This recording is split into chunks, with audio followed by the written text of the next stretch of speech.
नमस्कार दोस्तों, मैं आपका दोस्त बजरंग प्रजापति एक बार फिर से आपके सामने हाजिर हूं एक और ऐतिहासिक किस्सा लेकर।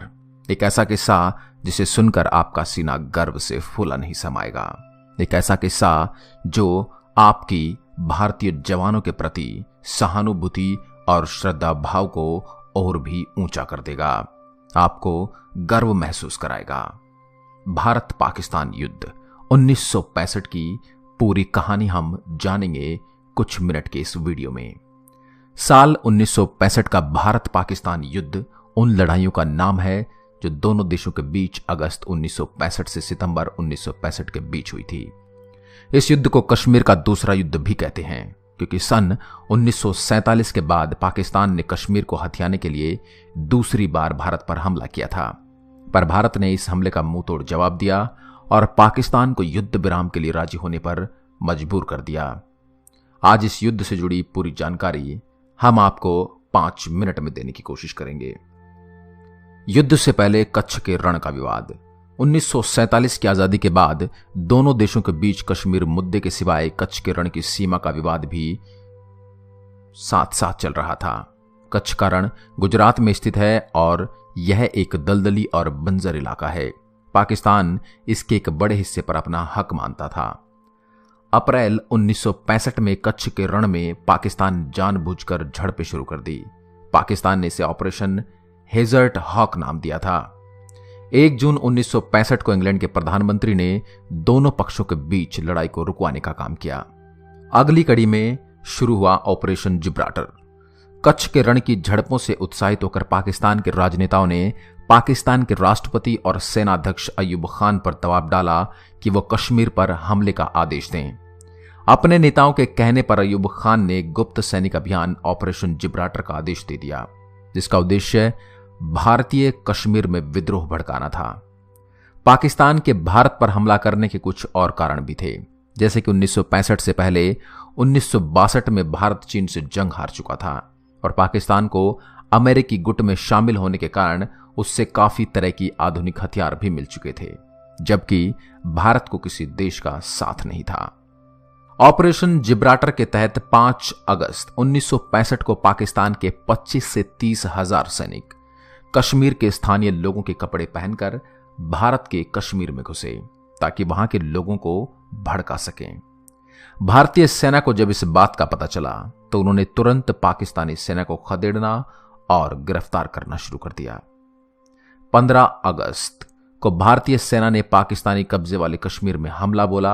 28 अगस्त तक भारत पाकिस्तानी कब्जे वाले कश्मीर के 8 किलोमीटर अंदर तक घुस चुका था और भारत ने हाजीपीर दर्रे पर कब्जा कर लिया था।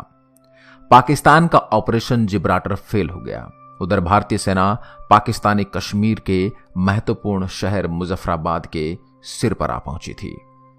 मुजफ्फराबाद पर दबाव कम करने के लिहाज से 1 सितंबर 1965 को पाकिस्तान ने ऑपरेशन ग्रैंड स्लैम शुरू किया, जिसका उद्देश्य जम्मू और कश्मीर के शहर अखनूर पर कब्जा कर कश्मीर का भारत से संपर्क तोड़ना था, ताकि मुजफ्फराबाद के लिए लड़ रहे भारतीय सैनिकों की रसद और संचार व्यवस्था को रोक दिया जाए।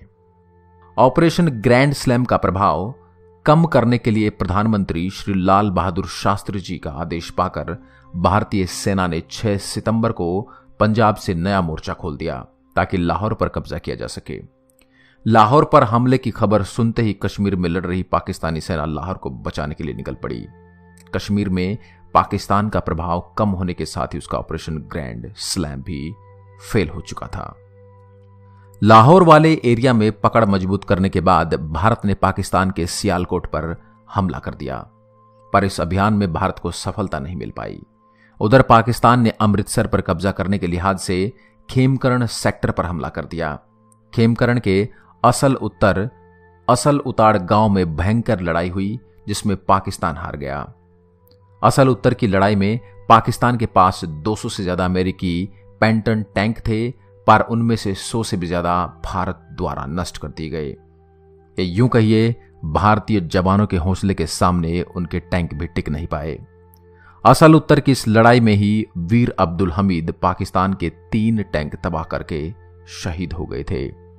हम अब्दुल हमीद की इस शहादत को बार बार नमन करते हैं। यूएन द्वारा दोनों देशों पर युद्ध रोकने का दबाव बढ़ता ही जा रहा था। भारत युद्ध विराम के लिए राजी था, पर लड़ाई तब तक नहीं रोकी जब तक कि पाकिस्तान भी इसके लिए राजी ना हो गया। अतः दोनों देश 22 सितंबर को युद्ध विराम के लिए राजी हो गए। 23 सितंबर की सुबह 3 बजे शास्त्री जी ने देशवासियों को युद्ध बंद होने की जानकारी दी। ताशकंद समझौता। युद्ध विराम के बाद जनवरी 1966 में रूस के ताशकंद शहर में दोनों देशों का समझौता कराया गया, जिसके तहत दोनों देशों को एक दूसरे की जीती जमीन वापस करनी थी। शास्त्री जी ने जीती हुई जमीन वापस करने को इनकार कर दिया था, या यूं कहिए कि वो इस बात पर सहमत नहीं थे, पर बड़ी शक्तियों के दबाव में उन्हें मजबूरन इस समझौते पर दस्तखत करने पड़े। इस समझौते के कुछ घंटे बाद ही उनकी दुखद मृत्यु हो गई।